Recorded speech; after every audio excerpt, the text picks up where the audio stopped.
Did I give permission to my friend? I think I did. Yeah. Happy I'm gonna hit Cinco de Mayo, everybody. Fucking, you know I hate that. Thank you, Dan. Just kidding. Did you hit record? Yeah. Oh, happy Cinco de Mayo, Roomy. Well, here's the problem with Cinco de Mayo, okay? Somebody's always got a problem. Now Greg's left. As soon as we start, and why is Anthony leaving?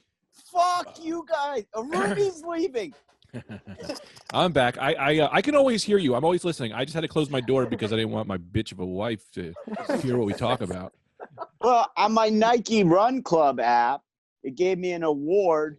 It said, "You new achievement unlocked. You ran on Cinco de Mayo." Except what? That's bullshit. You man. ran on Cinco de Mayo. That's a bullshit achievement. That's a bullshit. I didn't even know. That's not Yeah, an it is. achievement. What do you mean, new achievement unlocked? Cinco de Drinko, man. Hell That's yeah. what's up. No, that's true, man. There's a lot of temptation out there on Cinco de Mayo. So if you ran past it, kudos to you.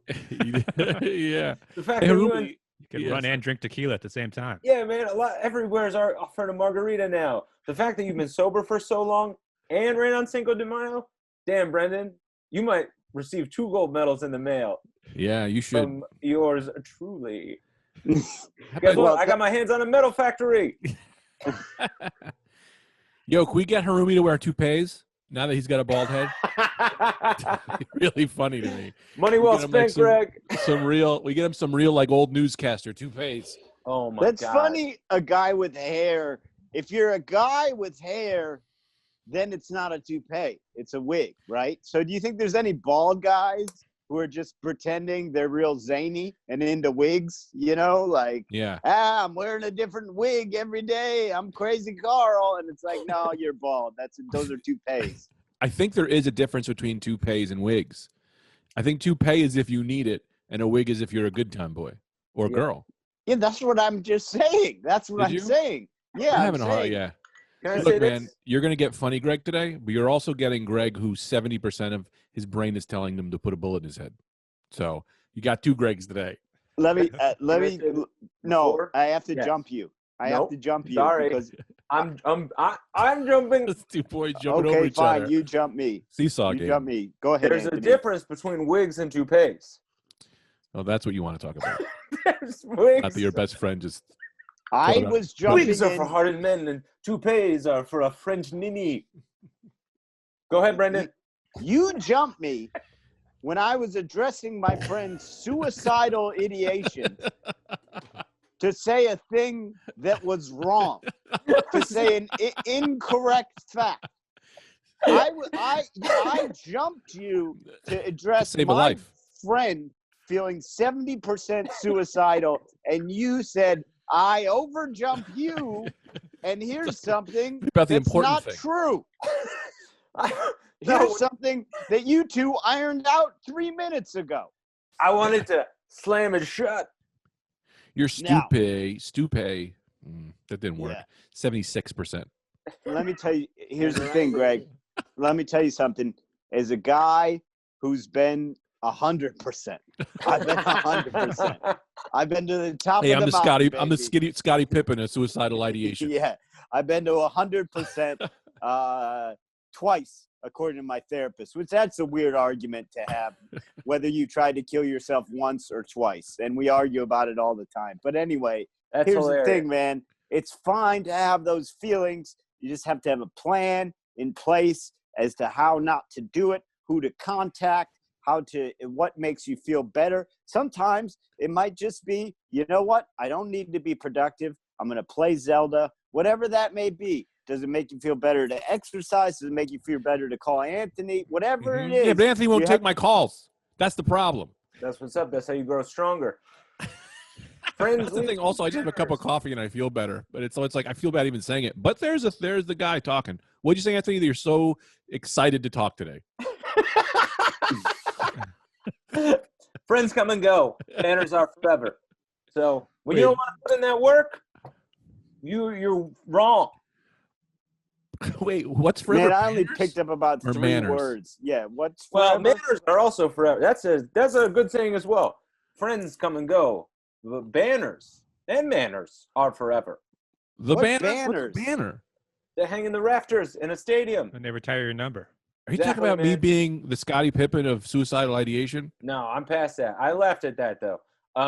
What I'm saying is that you need to pick yourself up by your bootstraps and get to work. Don't feel sorry for yourself. What does this have to do with the banner?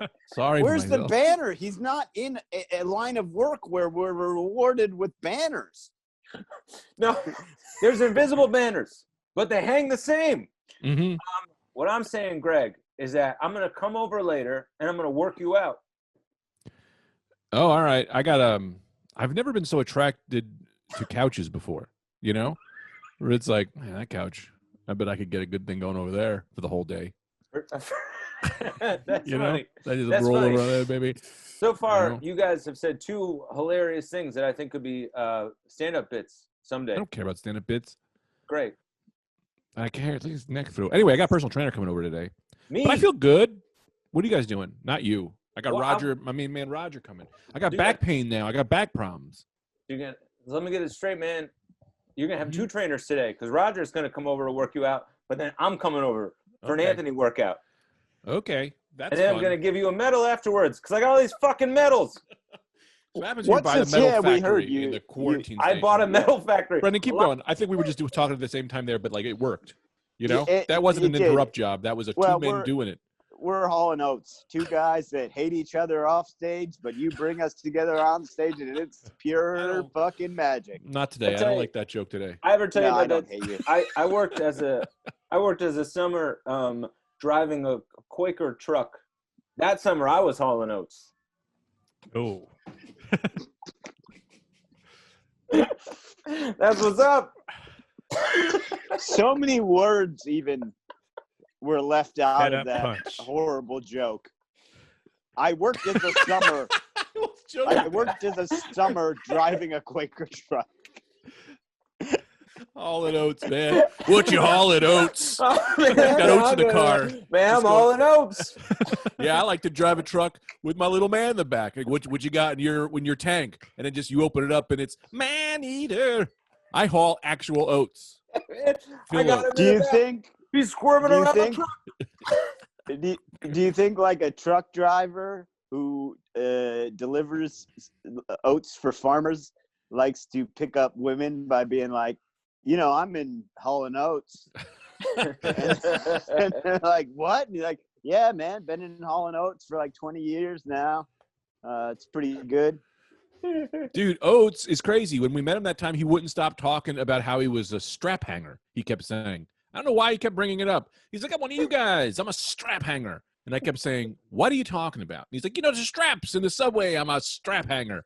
I kept going, that's not a thing, man. That's not a thing since the 50s. They don't have straps anymore. He goes, they have Yeah. straps. I take the one train up and down all day. Never have I met someone who was so disconnected yet trying so hard to be connected. Oats, they got rid of the straps in 1971 when people started lighting them on fire. Yeah, he's like, oh my God, the subway, you put in your gold coin and then off you go. wherever old lady train wants to take you.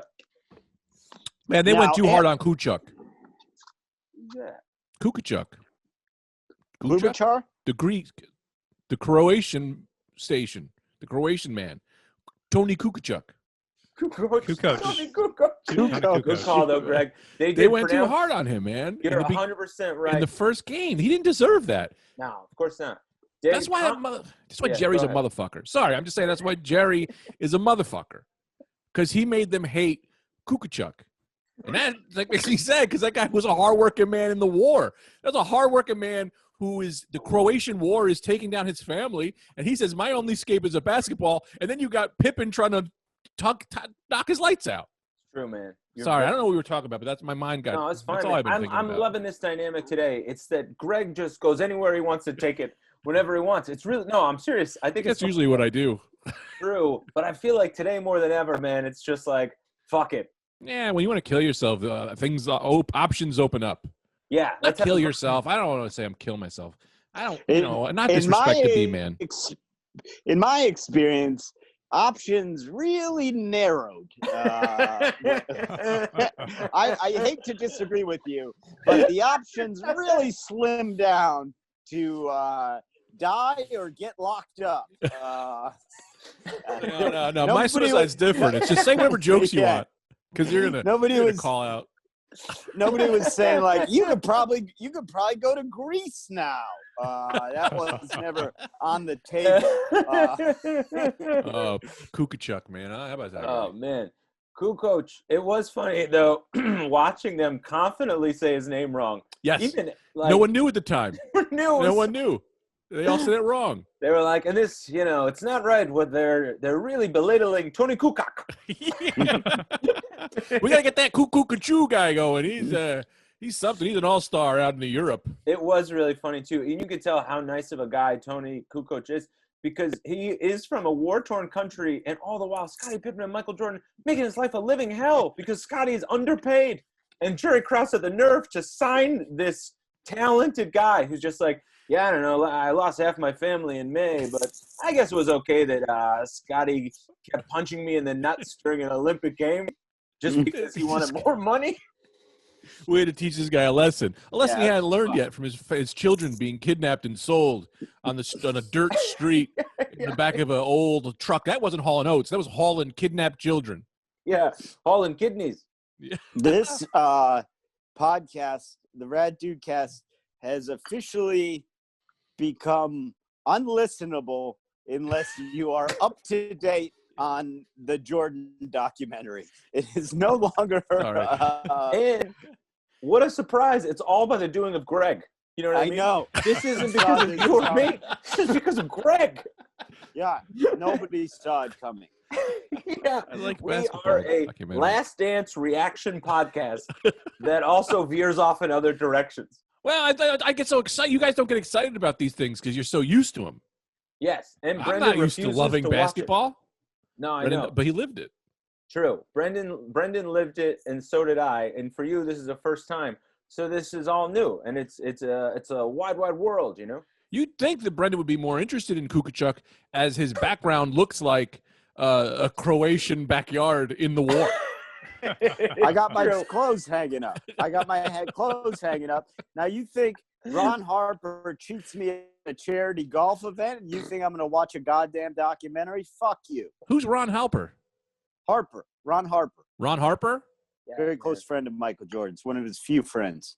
Cheated me at a charity golf event. And he cheated you? He cheated Brendan. that's right. Yes. I love this. My favorite game on all of podcasting is this game. Try it. Let's try it. The game where I don't know. we're silent. What are we going to do?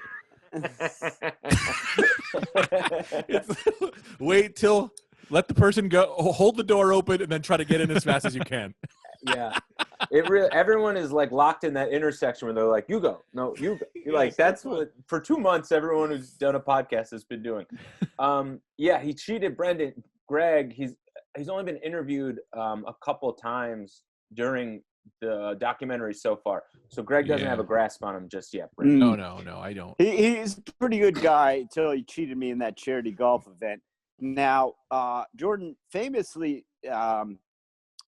and even more so as his career advanced, he did not really socialize very much. He had a very tight circle, and Ron Harper was part of that. And a lot of them were guys he knew from growing up. Like he didn't trust a lot of people. He was friends with Kobe Bryant, his little brother. As I thought that, let me tell you about this documentary. This is why you don't want to watch it, Brendan. It starts off as shout out to Kobe Bryant, rest in peace, interview with Kobe Bryant. You're like, oh, this is going to be a Jordan and his brotherhood with Kobe Bryant. And then they take 3 minutes and they never get back to him again for the entire documentary. And it becomes about Nike shoes. This director of this commentary, the director of this documentary is got in his brain, if you opened it up, you'd find a can of spaghetti. Because the guy doesn't stay on track. You know what are extraordinarily valuable shoes that very, very Nike few ones. people own? Game-worn Jordan Converses. Because his first season, he had not signed with Nike, and he wore Converse. And so there are like a very limited number of game-worn Jordan Converses floating around. Meaning and he wore them? he actually wore Well, them. that seems in like that'd be games. very rare to have sneakers Yeah. he wore at all. Yeah, they're short. Well, it's rare But in even general, Jordans. but even Jordans, but Converse more so because like that he was a rookie. He was probably wearing like nowadays they get a new pair of shoes every game, like unless it's a You guy gotta who work likes a him in. broken in. I Well, like a broken in pair. here's the thing. I like a Here's new what's microphone every interesting podcast. about what they're doing these days. You don't have to break in these shoes like you used to. Okay, they're broken in right off rip. Like a leather glove. They put oil on it and then put it in the microwave. Well, they have people. You can hire people to break in your shoes for you because you're too busy. I applied for that job, and they said they didn't like it because I said I didn't run fast enough. I'm very fast. Well, And you they went. didn't even test me. They looked at me. I went, No, I you can went do about this. it. And they went, you don't run fast enough. They I'm knew pretty right sure. away you're a rookie because that's a trick question. You don't, as a shoe breaker and a professional, you don't wear them. You hit them around with a baseball bat. You drag them. You loosen. You punch them. You loosen them good. up. All this. You let cows lick them. Whoa, you just sneezed and we lost Brandon. That was incredible. Powerful sneeze. You moved let boxes. cows lick them so they can return to their leather roots. That sort of thing. I like it. Anyway, moving on. Oh my god. Moving on. I got a special text message that I need to I needed to read to you guys. It says well, never mind. That wasn't for you. That was just for me. Okay, What are you I guys have a up to? pretty big announcement to make for all the listeners. This is a pretty big deal. Next Monday, Harumi, can you get the date on next Monday for me? Next Monday at 8:30 It's Monday the Eastern, 11th. Monday the 11th at 8:30 Eastern Standard Time, which I think should give enough. Maybe some of our West Coast listeners can tune in. 8:30 Eastern Standard Time, we will be doing a live Zoom Rad Dudecast. It will be the Tuesday free episode, but we'll be recording it live for you to participate in. We'll see. We're going to fucking go into it blind. I don't even know how it really works. I just know other podcasts are doing it.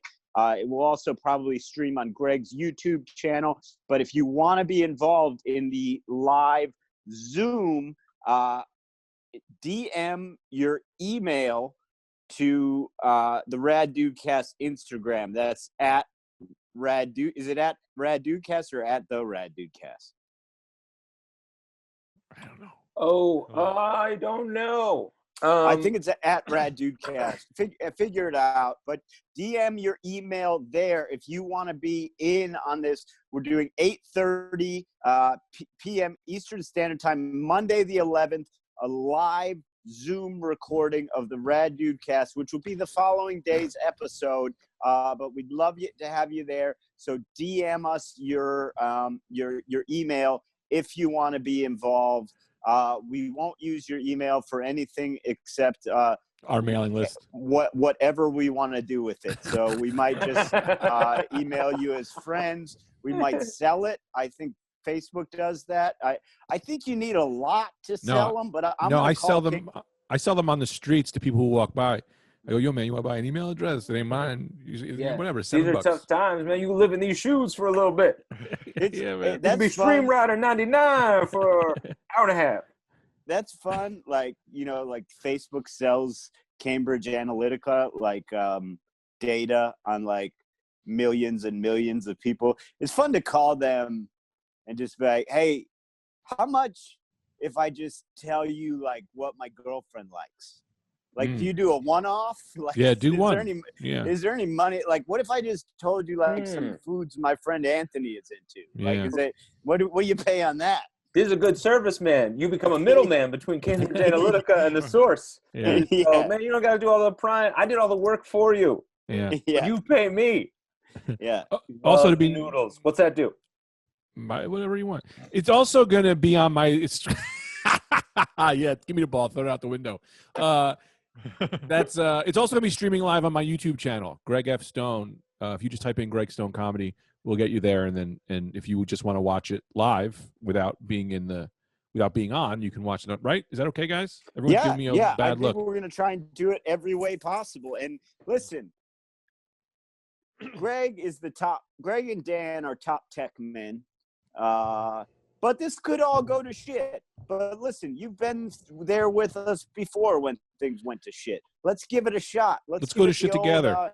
1-2 try. It's like, Anthony's been trying for 10 years to acquire a gold medal factory. And you know what? He failed and he failed and he failed, and it didn't stop him. And now he's the proud owner of one of the world's 4th largest metal factory. Now, is it only gold, or what are you doing over there? No, they do all kinds of metals. I'm glad you brought this up. I'm sitting on so many metals because this thing went under. I'm also thinking of acquiring J.Crew and Brooks Brothers because I think they're also going bankrupt, and I might get my greedy little paws on them. I'm seriously looking into it. Well, you're seriously looking into J.Crew, purchasing J.Crew. Yeah, man. That's right up your brand. If the J.Crew people were like, I'm working for J.Crew, let me meet the owner, and they saw you, they'd kill themselves. They'd go, no, this gross man who hasn't changed his shirt, I thought this was a hot suit store. I don't know what to do with it. If I can take the brand of J.Crew and Brooks Brothers and apply it to the world we live in now, and combine it with my metal factory acquisition, I think I could have a real hit on my hands. Yeah, you get a guy in a suit in a massage chair with a medal on. That's what those things are. One thing I get so mad about business because, like, if you're a person and you go bankrupt, it's like, man, your credit's fucked. The rest of your life is fucking difficult. If you're J.Crew and you go bankrupt, there's just still J.Crew. I don't understand. Like, it's like, fucking GM went bankrupt 4 times, Like, Donald Trump went bankrupt 3 times. It's like, what is this? You just go bankrupt, you run out of money, declare bankruptcy, don't have to pay anyone. Like, I read J.Crew went bankrupt. Literally 5 minutes later, I got an email about a 30% off sale at J.Crew. I'm going, the nerve.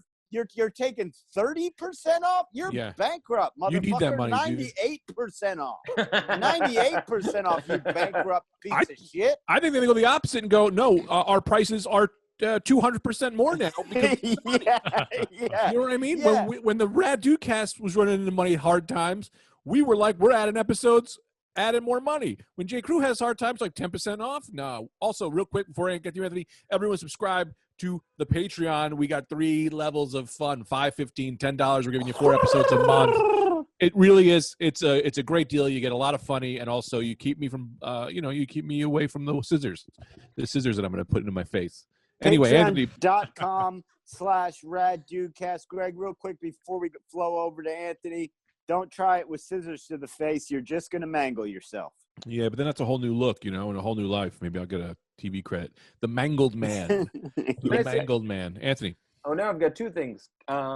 With the scissors thing, I would dip them first in something that you really enjoy from life, because then at the last minute, you get a waft of chocolate, and then you say to yourself, I love chocolate so much, I want to live. Well, then you're dead because you just put this in. You can't do this and then pull them back real quick. I say put it in a horse shit. This as I'm sticking them in, I go, yeah, this wasn't a bad idea. The whole world is horse shit. I'm trying to keep you alive. It's okay. We'll talk later. Once I work you out, you'll really get a new zest for life. Don't you touch me. I'm not going to touch you. My methods don't involve any touching. I instruct from a perch on what to do. Now, can we get back to what I was going to say before this? It matters what it is. I don't know either, though. What were we It's talking? a good battle to fight. What were we talking about? J.Crew. Your metal factory, J.Crew and Brooks Brothers. Okay. I don't know why clothes like J.Crew, why don't they just put a sign that says how much the shirt costs, right? Because that's really what you want people to know, is that you were rich enough to buy this item. So the new J.Crew line, it should be marked up 98%, and just go and be a normal sweater, but go, I bought this was $3,000 right across the collar. You and I talked about this years ago Okay. as a fashion line. I'm not saying it was my idea, but we had the discussion of a shirt that said the $7,000 shirt. Yeah, I swear to God, it may have been a Rad Dudecast like merch option. Probably. Who the hell knows? But it's such a good idea. It's like, yeah, it's a $7,000 shirt. That's how much you paid for it. That's how much your life is. I think Just that's a to great let idea. people know how rich you are. Just so they know, because they'll see it and they'll be like, it's a J.Crew sweater. But they need to know you bought this on a great markup. You should get a hat that has those digital things on it, and it's constantly updating with your bank account statements. Like the stock market. Like 5,326, 127,000. It's just your wealth on your hat. You'll get some hoonini for that. For sure. I still don't know if that, all those numbers in Union Square. Yeah, the numbers on the building. I still don't know if that's a clock or the national debt. There's a guy. You don't know the guy? It's a clock. No, not a clock. There's a guy who will stand there. He's a homeless guy, and you give him $1. He tells you what the numbers are. But it's like the date, the thing, the this, and the NASDAQ, and the number. Yeah. It's a bunch of different things. Harumi, do you know what they are? No, but it is actually, it's like the date, but broken up in a weird way. Yeah, so it's a clock. It's like a crazy clock that does like the full. Because I always thought it was the national debt. So for those of you that don't know, there's this giant LED banner in Union Square that just has this like ever-changing number that's huge. And I always thought it was the national debt. And then someone's like, no, that's a crazy clock. It's like broken up into like atomic time or some shit with like the date, year, everything. So now I don't know. I think it might be both. I think the national debt might be linked to this clock. I think it's when Jesus is coming back. Thursday. Yeah. That's why it just says Thursday. I always thought it was the temperature of the wealthiest man in the world. His hot body temperature. Yep. That's a very hot temperature. It's like 100 numbers. It's not a steaming 98.6 degrees. Nothing But a makes winter fresh mouth is much, much cooler. Sorry, you remember that commercial? It's in my head forever. Sorry, Anthony. But I had to finish. That's okay, man. But I would like to get into what I should do about this J.Crew and Brooks Brothers situation. I've got a couple questions before you even get there, if you don't mind. Sure. Now, so you've acquired this metal question, factory. By the way. You're getting one. And then I go, and then we'll do you again. Okay, that just seems fair. He's going to get a bunch. Well, I'd like to delve. The man has acquired a metal factory, and not metal with a T, metal with a D, as far as I know.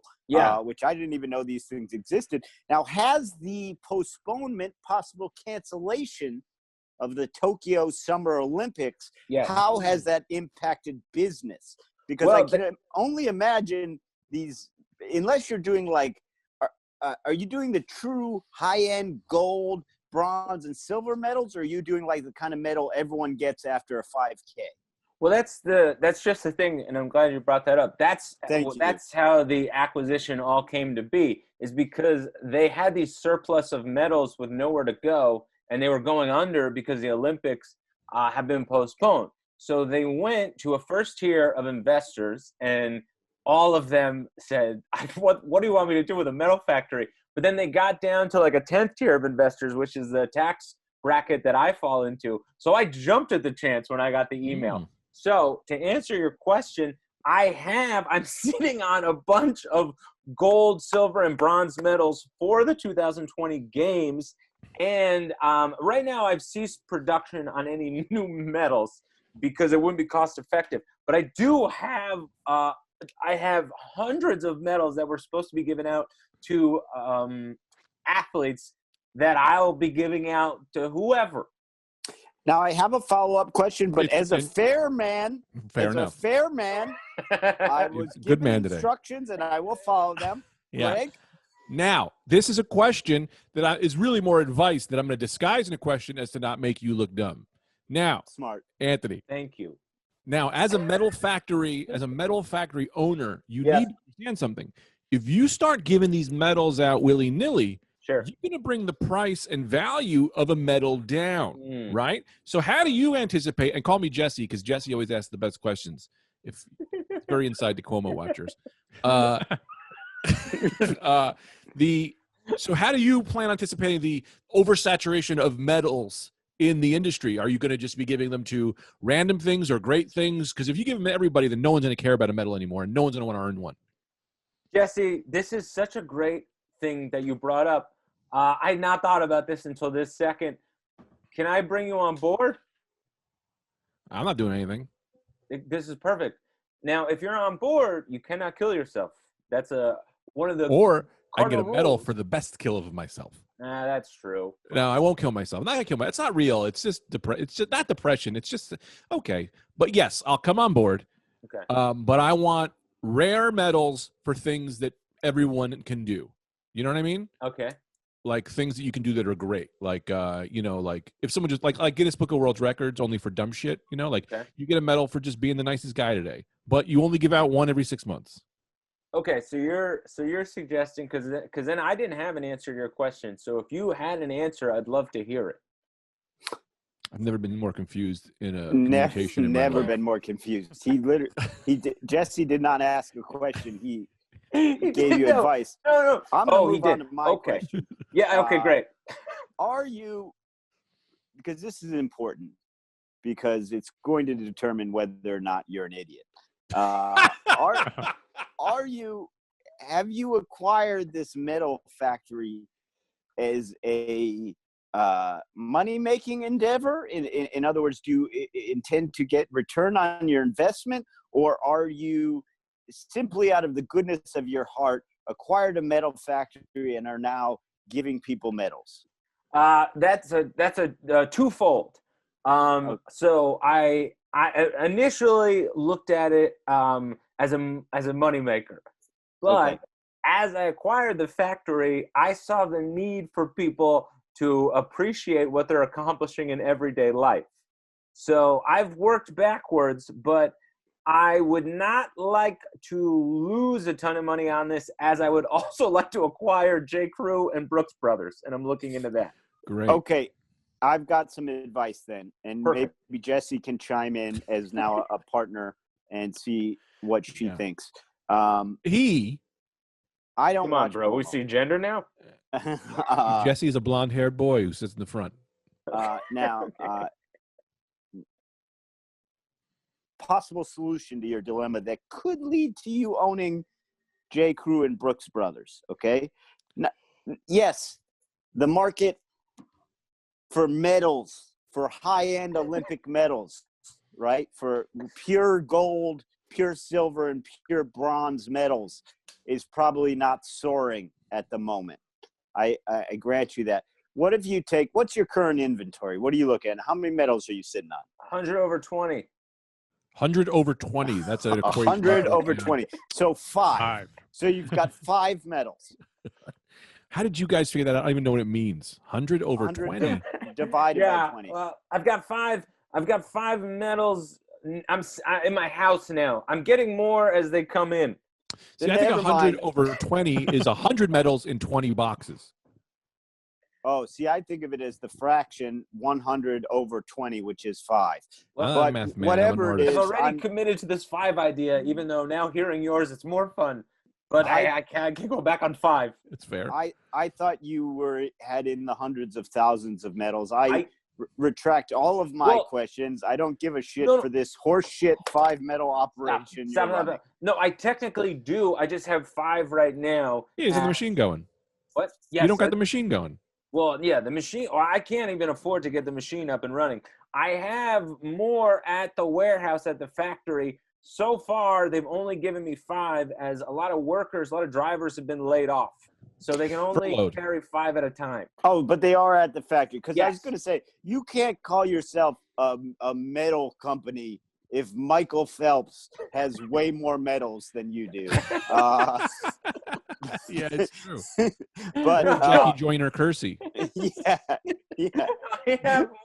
I have more. They're just at the factory. In my apartment as we speak, I only have 5 medals, and they are for specific events. So I'm working on either fitting them somehow into people's lives, or etching them off. Can I give you go ahead. Are you Jesse or Greg? Jesse, but you go ahead. This can go after. Well, one thing I was going to say is, as you are a 10th tier investor and new to the business world, a tip I could give you is oftentimes companies, the CEO of a company does not count his inventory as only those products which he has in his own home. Mhm. In other words, the CEO of J.Crew is not saying, how many pants do we have in stock? Honey, can you go to my dresser? Yeah, 6 pairs, well worn. Now the dryer's running, so a few more maybe. This Yeah. is great. I'm a first-time business owner. This is great Yeah. advice. And now, But- Anthony, go ahead. Sorry. No, I cut you off. We're going by the turn system, and I'm fucking it up. Check this, man. Check this, Anthony. As a new business, as a partner in your company, I got to tell you, man, don't be tempted. You fucking listen to me on this one, okay? Of course, Don't you Jesse. dare be tempted to give J.Crew a medal before we buy them, okay? Yeah. I say you give everyone medals around them so they feel a lower value of themselves so we can swoop in and pay less. If you go and give them a gold medal, they're going to upcharge us for the company. Think about it. We're gold medal winning J.Crew. Said, no. Everyone else in the mall is Claire's, the guy who sells a neck pillow that's warm and he's really fucking aggressive about it. The cookie store, Mrs. Cookie Face.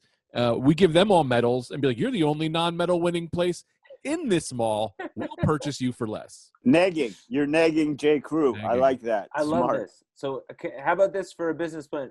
Can I bring you in as well? Me? No, I'm Jesse, in. you're already in. You're one of the senior advisors.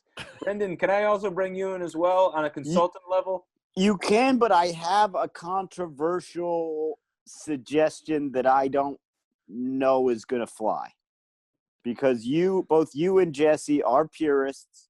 I understand you got into the business because you are in the business of rewarding people. I understand that. You are in the business of doling out accolades. But given the current circumstances, my advice would be to take 20% of your current inventory. Okay, right? Those are your medals to give out. Those are that's how you're making good. That's how you're getting the people on your side. 80%, Anthony, you melt it down. You melt them down because there might not be a market for metals, but there's always a market for gold. Okay? Okay. Coronavirus or not. Yeah, hey, make a gold mask. You know there's some Saudi Arabians that are going to be all over that. Yeah, all right. So you're saying to melt down the metal and turn this into a business that's more appropriate for the times. Yeah, it's just there's no value in metals because they're often given away for free. In fact, a metal that is bought is really a shitty thing. You know what I mean? If you buy a gold medal, you're really an asshole. Yeah, it's like someone who pays for their own special and puts it on Hulu. Well, not Hulu, Prime. Now, Brendan, Anthony, let me tell you this. I have another suggestion on someone we could bring in for negotiating. Look, I'm not the master negotiator, and I know Brendan might also be a good negotiator, but who we need to bring in for negotiations is my main man, Dan Harumi. Here's why. When they're sitting at the desk and they're like, we want $1 million, I'm going to buckle, right? Brendan might buckle. But Harumi's stone will and stone face you see no emotion, and all he'll do is go, we want it for $1 million. You're going to hear, meh. He'll play his tune, and then we get more money. This guy is a rock. Look at him. Yeah, for sure. I'd love to bring in Harumi. I just didn't know if he was tied up in a... See? That's high-tech negotiations. Wasn't sure. Yeah, I wasn't sure if he was tied up in other affairs. I know he's got a couple things cooking on his own. I didn't know if he could juggle all this. Not to mention, I double down on what Jesse said because Harumi, as long as you don't speak, the Japanese have traditionally very difficult to understand business traditions and honors. Like when my dad was telling me, ooh, wipe your face off there. He had a Japanese client, a big Japanese client, and they brought in a consultant to like teach them about how like Japanese business customs, right? And the consultant told my dad that a good gift would be 1,000 golf balls. And so then, so that, yeah, that's what this consultant was, some kind of fraud. My dad gives the Japanese guys 1,000 golf balls. They're fucking confused. They don't know. They think there's a golf outing happening now. They think they're going golfing. Nobody's going golfing. They just got 1,000 golf balls with my dad's law firm's name on them. They didn't get the client, you know. So and they lost the golf balls. And they lost 1,000 golf balls. I see through this. This is why I'm a scam man. That consultant worked for the Japanese group because that Japanese group said, how are we going to get some golf balls for next week's game? And the consultant said, I'm going to go to some other company, this Vietnam veteran. We're going to take advantage of this vet, and we're going to get these golf balls for free. And then bafangul, as the Italians say, to everyone else. It was clearly either that or he just works at the golf ball factory and is just going around everyone. He'll consult with everyone. Oh, you want to do business with the Croatians? 12,000 golf balls. That's their price. Look at this. Do you see what's here? Do you see what's happening here? All ideas becoming one. We bring in a consultant to go to an Iraqi business. Yes. And we tell them they need to buy medals.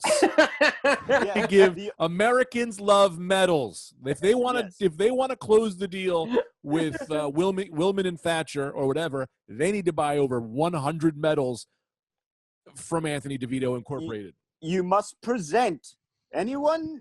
The standard of an American corporation is to do business with them. You must honorifically present the 100 top executives with a gold medal. And every secretary within the building must receive a bronze medal as well. Mm-hmm.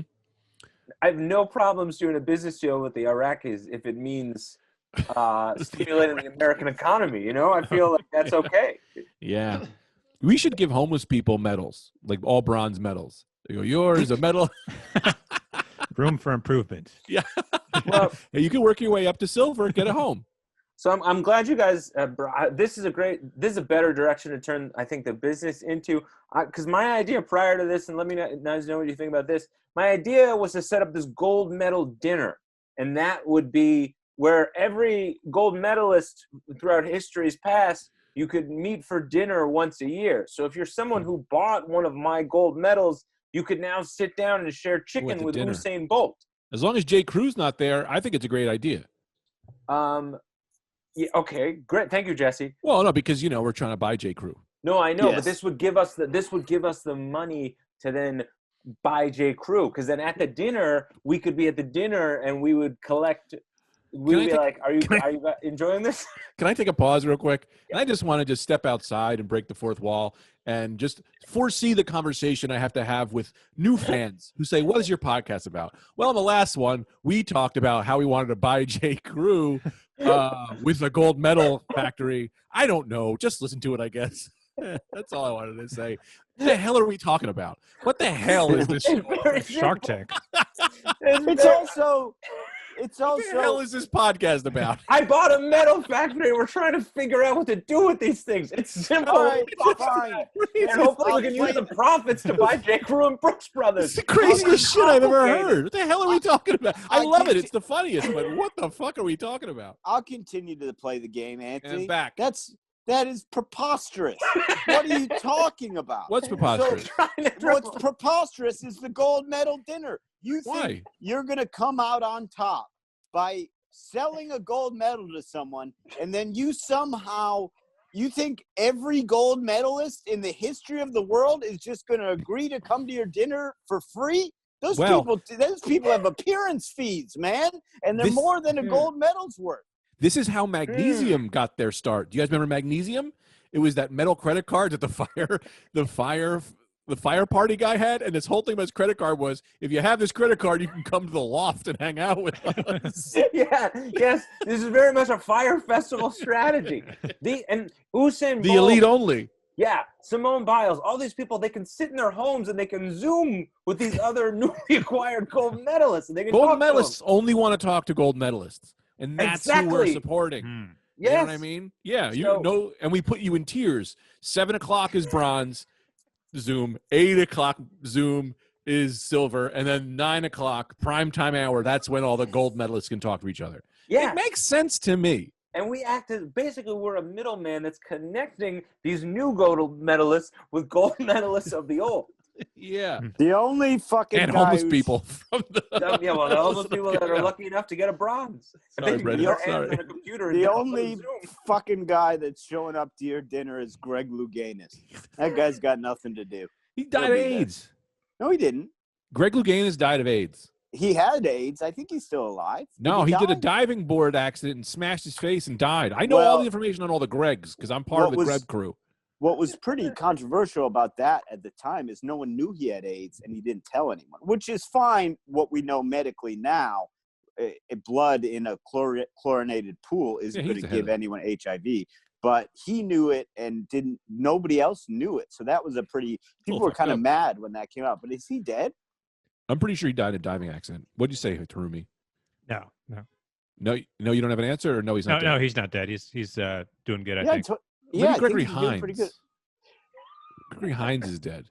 Greg, He's been let running me ask scared. you. Can I ask you a Greg question? Because I'm sick of this fucking metal factory.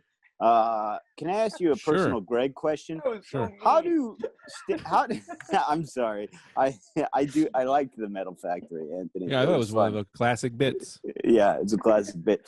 How do standard Gregs feel about 3G Gregs? And first of all, shout out to you for knowing it's 3 G's, not 2. These idiots who only count I the know. G. I They know. go, I spell with 2 G's. Well, then that's G-R-E-G, dummy. No, Yeah, 2 yeah. G-R-E-G-G. Well, you're forgetting about that's like the old retard test you take when you were a kid. Like, want to take a retard test? Am I touching you? But you're grabbing their arm, and you're like, yeah, you're touching me, man. 3 G's. Yes. Anthony, you don't remember that? No. Go, do you want to take a, they would go, do you want to take a, I yeah. definitely they- don't remember it being called the old retard test. They swear to God, it's the thing when you were a kid. Different You go, times. it was a different time. I'm referring to the past. They say you want to take a retard test, and they grab your hand with one hand and put their other hand on top of your hand, and they would say, "Am I touching you?" And because they're not touching you with this hand, they would go. You'd say no, and then you go, "Well, I'm touching you with this hand." Turns out you're retarded. That was the retarded test. Still don't get it. And the wor- That's still, stranger days. I'll go with it. But that's still well, it and the makes worst sense. part about it, because I do remember that, and the worst part about it was then you had to go live in a home. Yeah, they take you. It They take was- you from your parents. Yeah, it was enforceable. It was legal. It Yeah. was this guy's not up to snuff. He's put him in the old Ballymore or wherever they were keeping him. Anthony, you remember when you were kids? They'd all have all these different types of like quizzes and riddles that someone would come up to you and go, "You want to take a retarded test?" And they'd be like, "All right, 3 lambs." When they, and it would just like they'd ask you a riddle, and if you didn't get it right, they'd be like, "Well, you're retarded." No, That was like a what thing we- kids would say. I never. They would have us drink a potion, and then the headmaster would examine our poop. I don't know what to do with that, man. What? That was how we tested. We would drink a special potion, and then A potion. Yep. And a headmaster. You went to school. He did Is not. this Hogwarts or what? What are you doing? I went to Brookdale School in Bloomfield, and And they had a headmaster.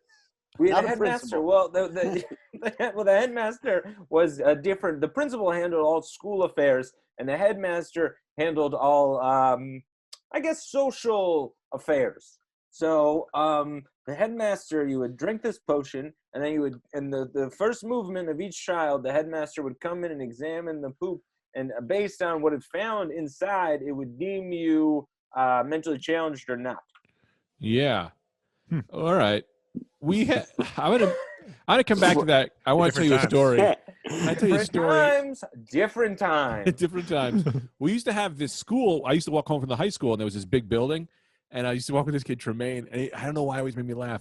Because he would go, I was like, what the fuck is that building? And he was like, oh, that's Xavier's Institute for Gifted Youngsters. And he used to call that's what the X-Men were, right? But it was all just, here's a handicap school. It was all the handicapped kids. Ah, it was a And then nice- they came out, and I started laughing because I was like, oh, it's fucked up. It's really funny. But as the joke, we were like, yo, you want to go talk to the X-Men? So we would go to the fence, and we would talk to these handicapped kids, and then we started to like them, and we all became friends. And then we told them about the X-Men thing, and they loved it. Like, Yeah, we of were course. like, oh, it's the Institute of Gifted Youngsters. And they were like, and we would see them every day. So it's turned out as like a beginning of a joke. of like a mean joke between me and my friend, and then turned out to like, oh, we made all these friends with these guys. One of them was just they had that one guy who was like 40 and he's with it, but he's just like a killer.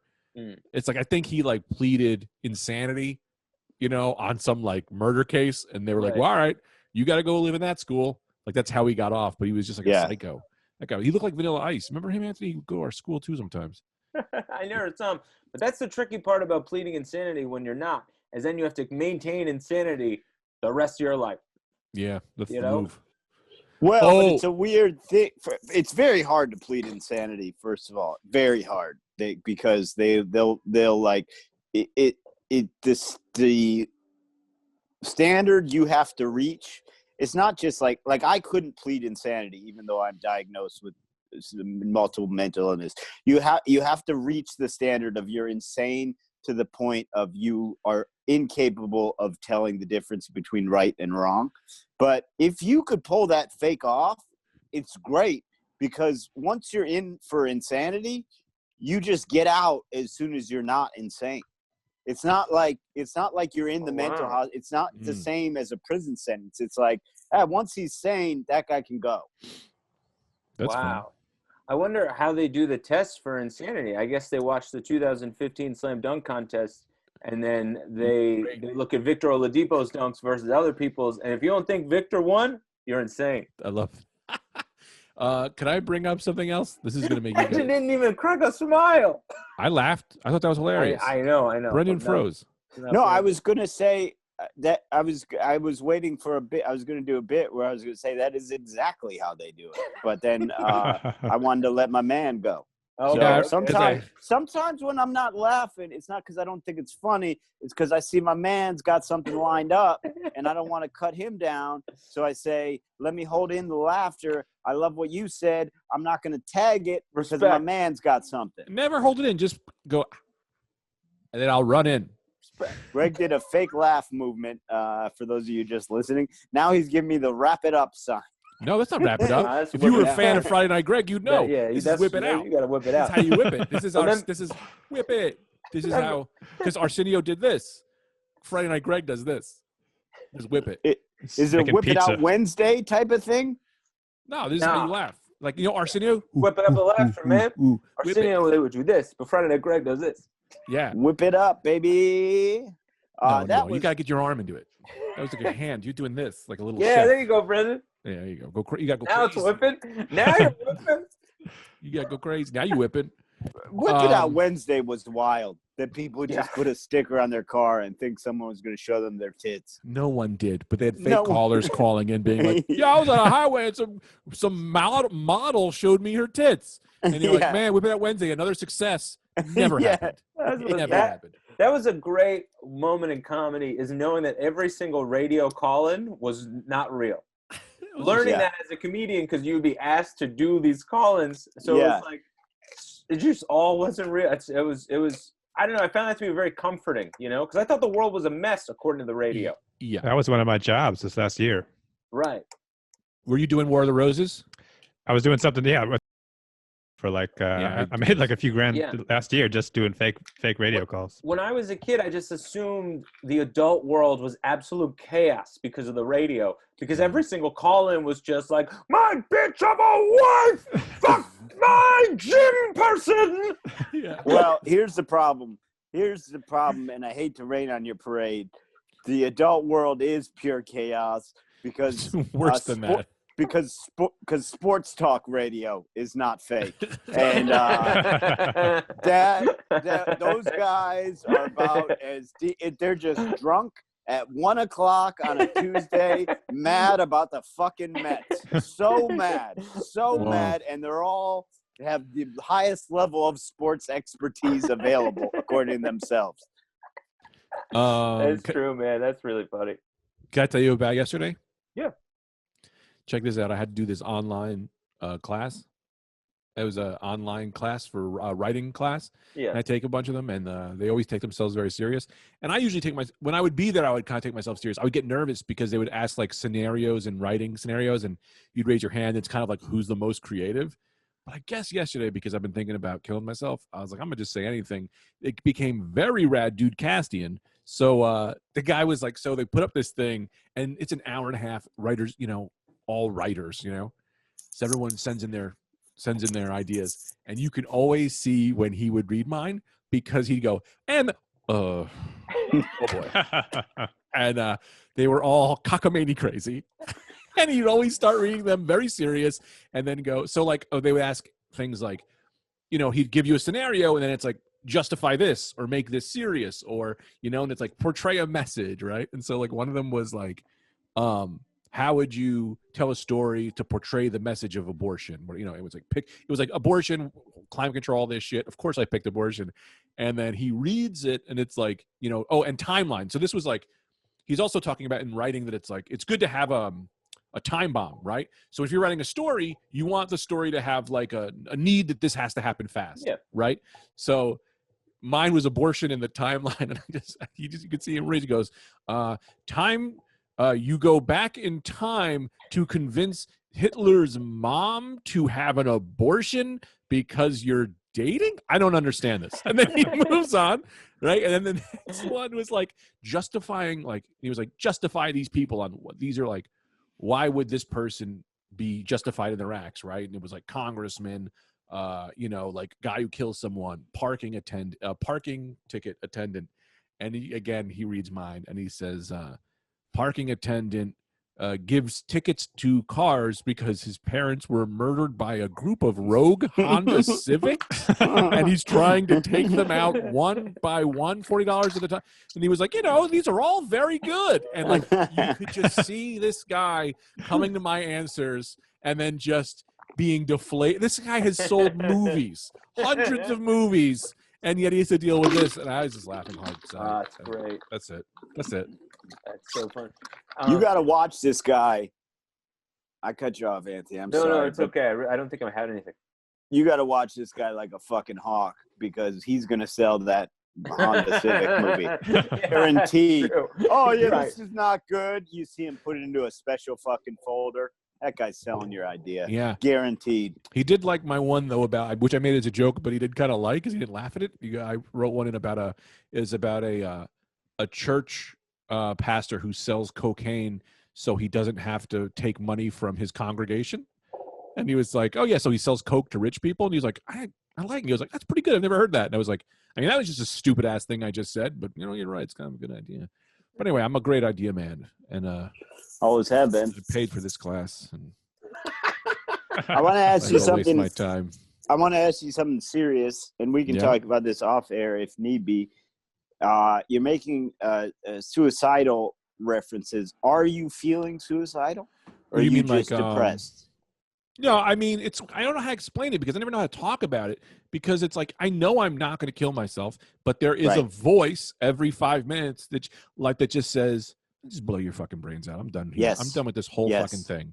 And I go like, I know I'm not going to do it, because it's the rest of my brain is keeping it in check. The rest of my brain is like, no, don't listen to that guy. That's crazy. But he's always there. But he's not like, it's not I don't know how to talk about it, because it's like, I feel disrespectful because you did try, but that voice is there. So I don't know how to talk, but I feel like talking about it at least lets me acknowledge it. Yes, that voice is what it is. That voice that says you have to end it, that is what it is. And I think if you're feeling that, you do need to also, like, you have to acknowledge that that the rational side of your brain will not always be able to defeat it, you know? So you have to have very concrete plans in place. Like, that's how I function to get out of it now, where it's like, look, I know the rational side of my brain for the most part does all the work, but during those times when it fails and it's like, it's go time, you have to have kind of a list of steps where, like, it might be talk to Tita. I have to talk to Tita first. I can still do it, but I have to talk to Tita first. Then I have to call my mom. Then I have to call my therapist. Like, you have to have a list of things that you have to do, and like a strategy. And it's very important. And that's how you kind of prevent yourself from ever acting on it. I guess I'm just worried. I'm glad you're worried. I think, wow, that sounded weirder than I wanted it to, because I don't know how to express the fact that I know it's not real, but it also is real. Like, there's a few things that it has to defeat, which is, and this is going to sound silly, laziness is the first one. Like, it's like, kill yourself. It's like, well, I'm not going to go do anything. And by the time I got up to do something, it wouldn't happen. Two, it's there is this other voice that's just like, no,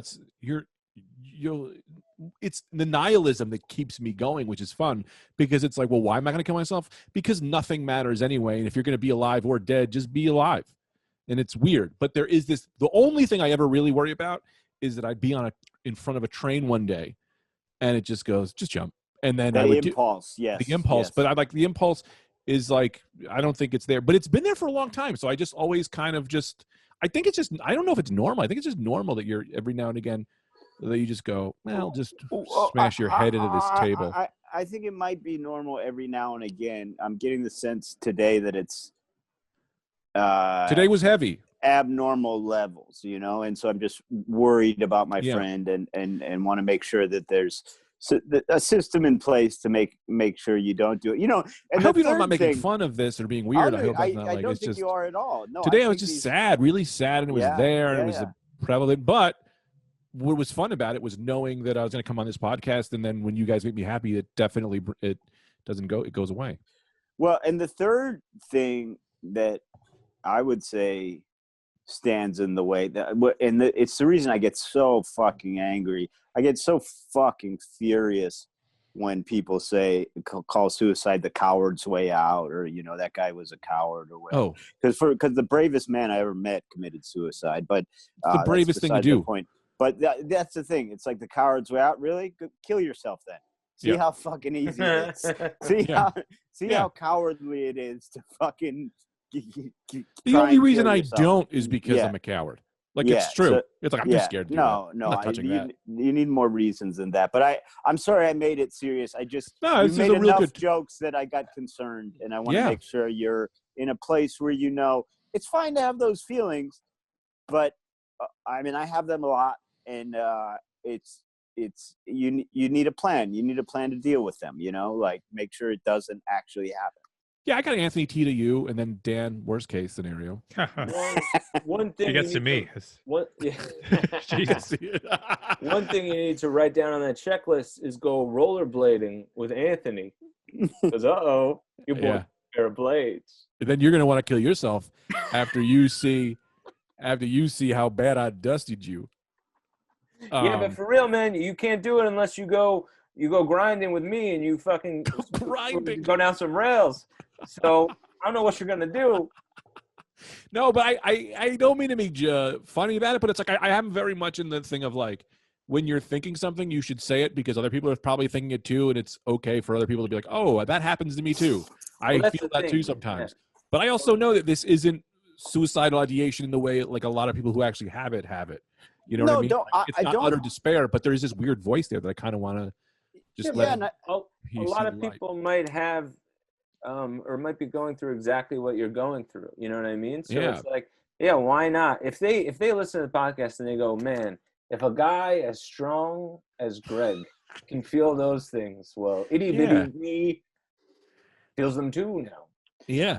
Also, there's no need, and I don't want to be playing therapist here, but there's no need to minimize your feelings. You don't need to be like, well, I know people have them worse. It's like, no, dude, you're feeling that way. It's fucking serious. Like, you know. I'm boring you, Anthony, with my taunts of demise.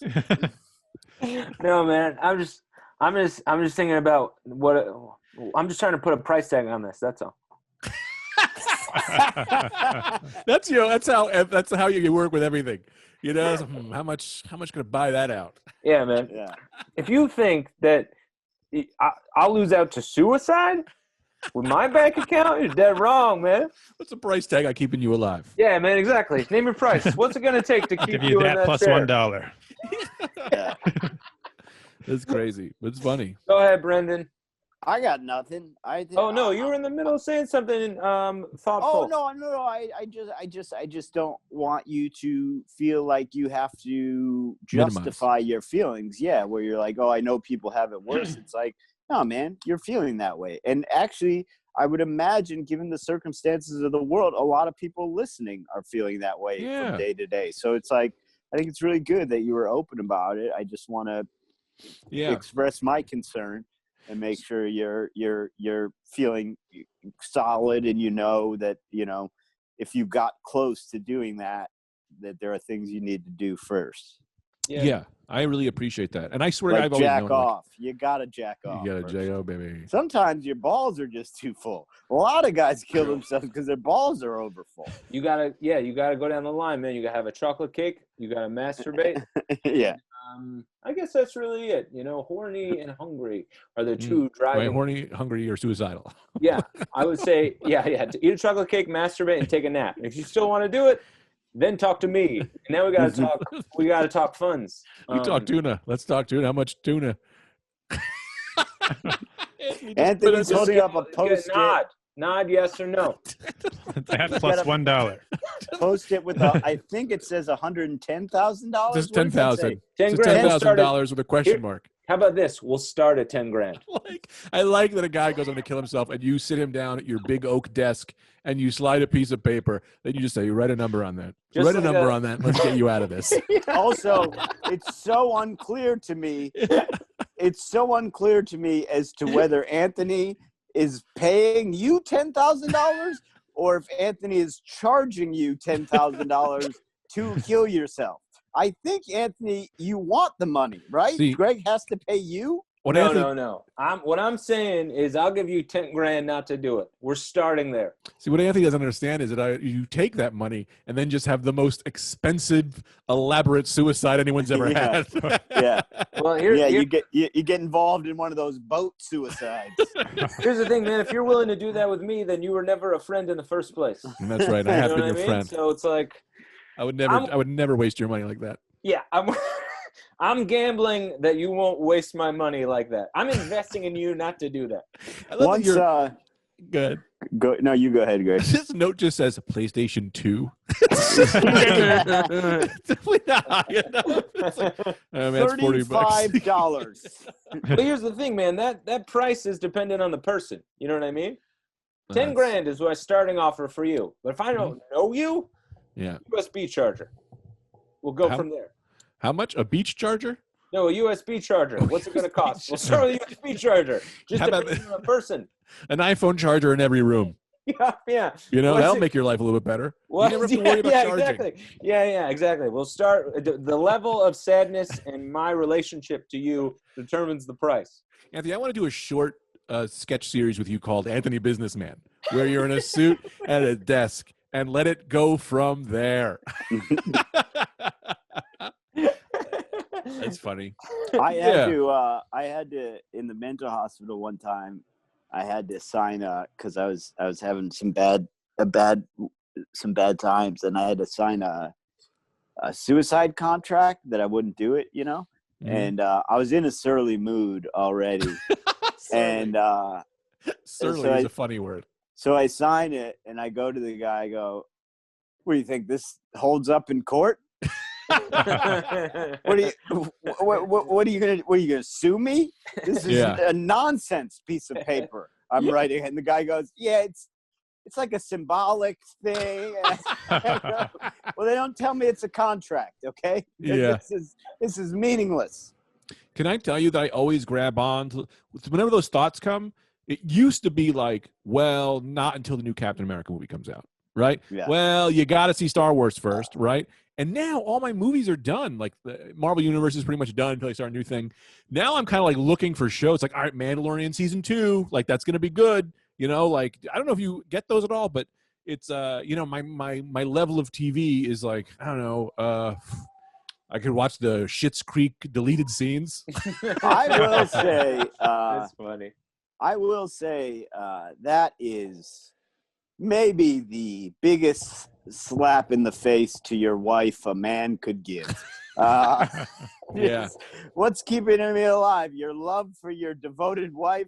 No, just Schitt's Creek outtakes. Can I be serious? To come on board. Yeah. Can I be serious for 1 second? This is so stupid to say, but like those thoughts come in, and then my first thought that I grab is how Tita would feel and how the rest of her life would be, and then I go, the idea of how sad she would be, I wouldn't be able to live with. So I go, all right, if she goes, I'll do it. But it is that sadness of like that. Really, I know it's like too emotional to say, but it really is the first thing that I go to. We go, oh, Tita would be so fucking sad. I want to make her that sad. We'll keep it going. And this is also like, I know I'm not going to do it. I don't know how to explain this because I know it's not there, exactly but it's also there. No, yes, I know. You don't have to explain it. I know what you mean. You know what my go-to is? What? I always go, when I go through those feelings, I go, you know what? The fuck, I was gone for almost 2 years, and the Rad Dudecast got too crazy. It got too crazy. It got fucking out of line. These two maniacs went berserk. They Not went that berserk. it wasn't as good or it wasn't whatever. Like, these people, I got to keep these people out of line. They need me to rein them. I've listened to a lot of them. I know, but it's so funny to me that's just the funniest angle to me, is that it's too crazy. Not that you need to keep us money coming in. No. Or the podcast going. Because I would listen, I would be at home, locked in my parents' attic in between institutionalizations. Not locked, but self-locked.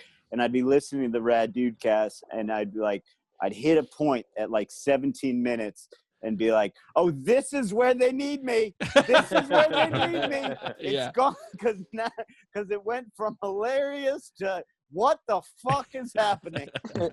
Anthony and I used to have those conversations after we go, oh man, we could have used Brendan on a few of those. Oh yeah, definitely.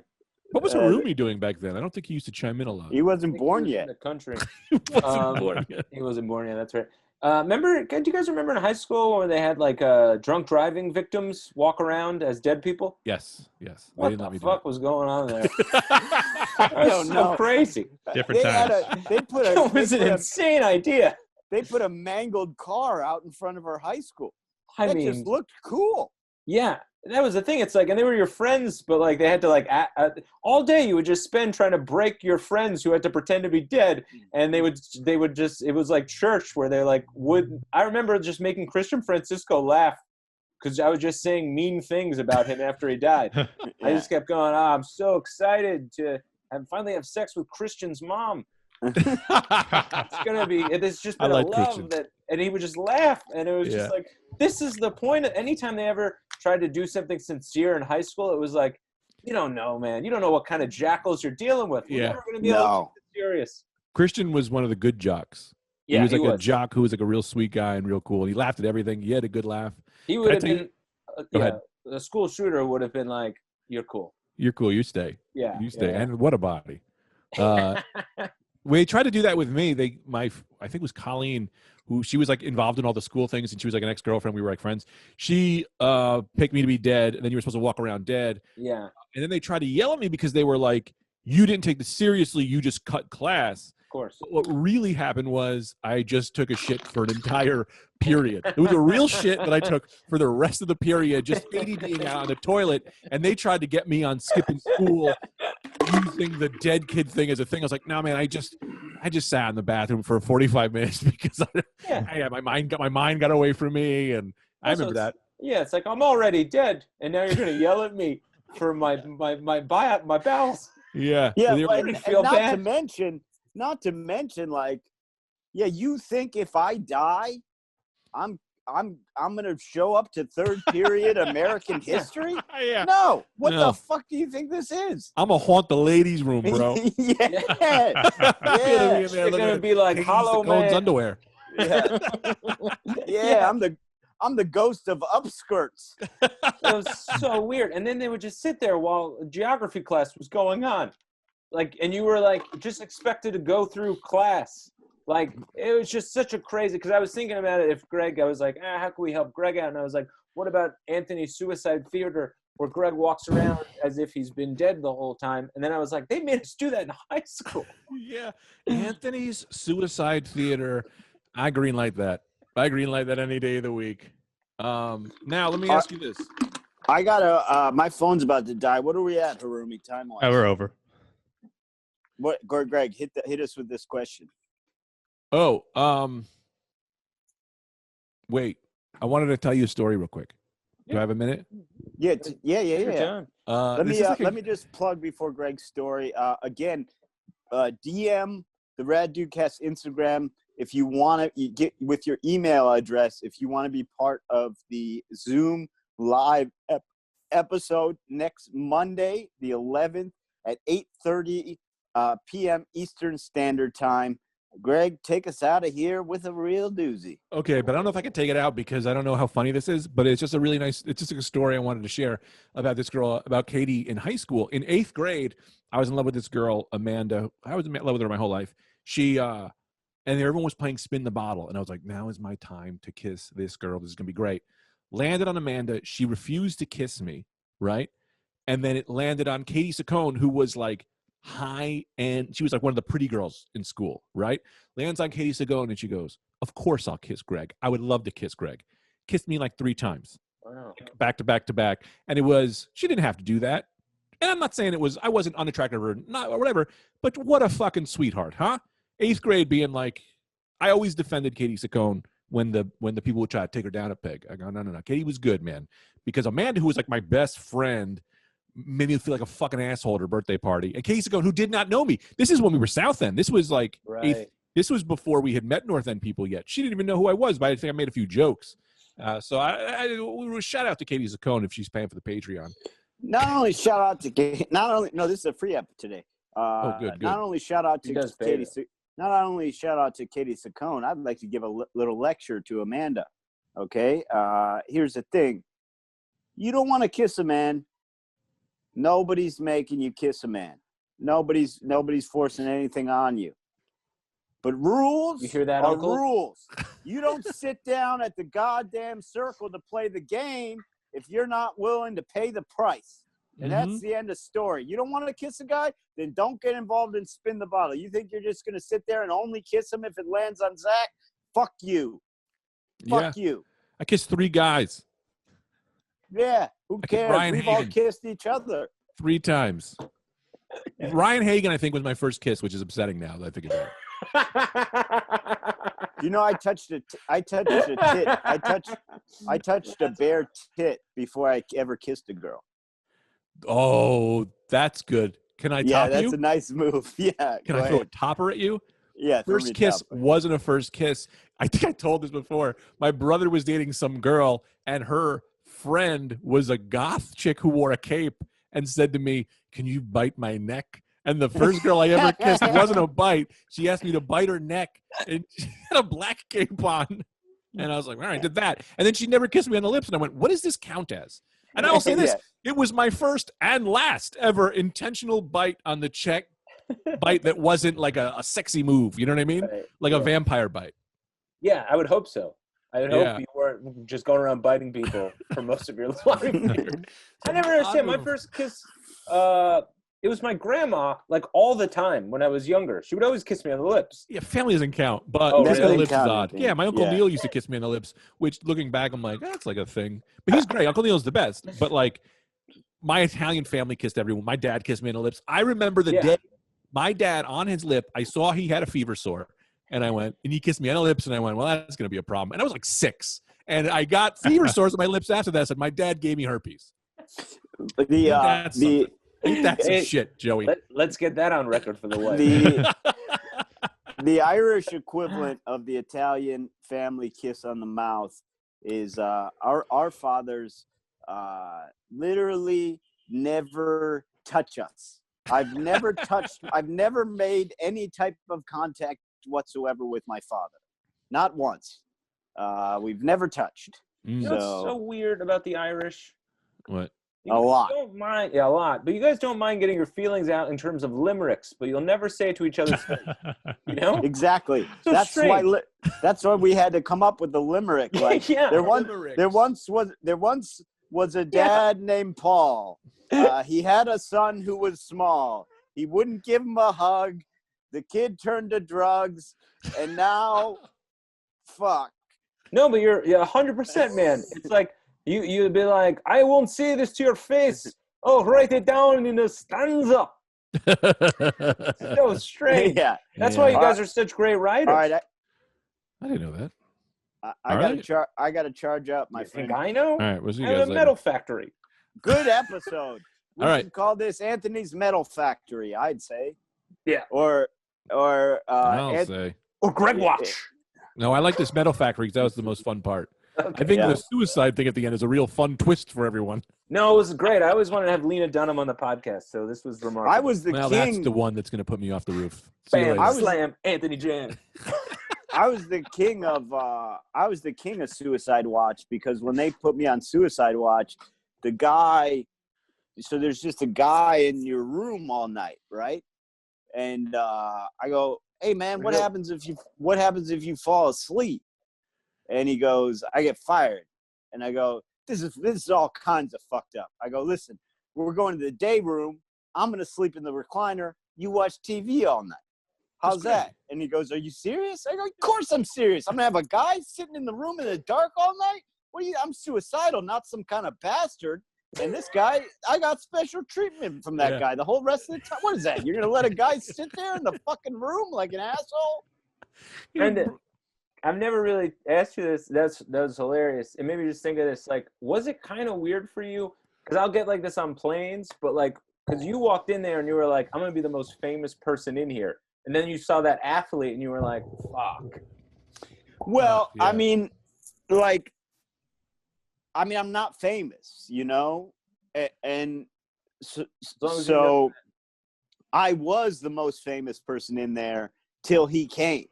Oh, okay, okay. So I was like, I mean, I'm not famous at all, obviously, but no one else had been on TV, you know? That's what I mean. Yeah, I mean, like, and so I was the man, and then he comes up, and basically and this is totally true, it's almost like a prison type rule.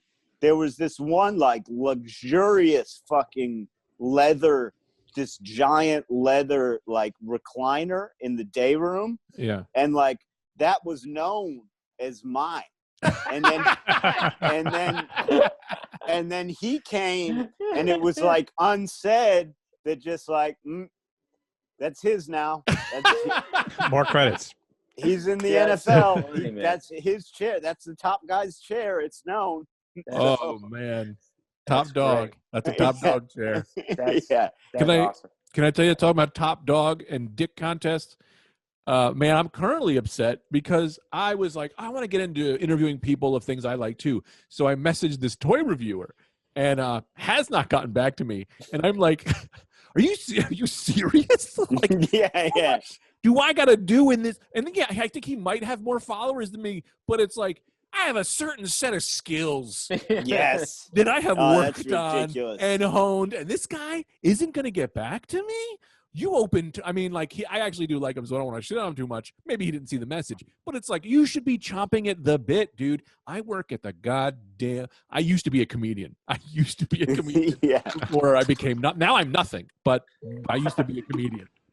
All right. No, you're a podcast host. Liaison. Entertainment liaison. Yeah, like that guy's fans are all these toy guys now. I could bring him into I want to bring action figures into the mainstream, right? I'm the connection. I'm the connect. Yeah. Well, anyway. Fucked up.